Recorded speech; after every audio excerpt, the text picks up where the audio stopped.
কে এটা? প্লাম্বার।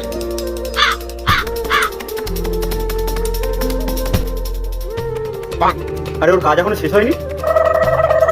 না,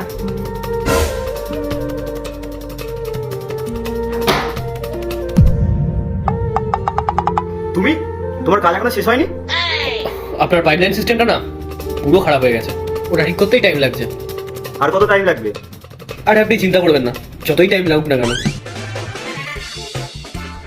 আমি সব ঠিক করে দিয়েই তারপর যাবো। তুমি কি করছিলে ওখানে? অ্যাকচুয়ালি আমি ভেতরে ড্রেস চেঞ্জ করছিলাম। ও এখানে পাইপলাইন ঠিক করছে আর তুমি ভিতরে ড্রেস চেঞ্জ করছো? দরজাটা তো বন্ধ ছিল। চলে গেছে প্লাম্বারটা? হ্যাঁ, তুমি বললে চলে গেছে, তাহলে এটা কে? আমি প্রথম থেকেই জানতাম এই বাড়িতে কিছু না কিছু চলছে। ও তোমার কে হয়? তোমার সম্পর্ক আছে না ওর সাথে? বন্ধু হয় ও তোমার? হ্যাঁ, ও আমার বন্ধু হয়। ও তোমার থেকে অনেক ভালো। এতই যখন ভালো, বিয়ে করে না ওকে, সংসার পাতাও। হ্যাঁ, করবো আমি ওকে বিয়ে, সংসার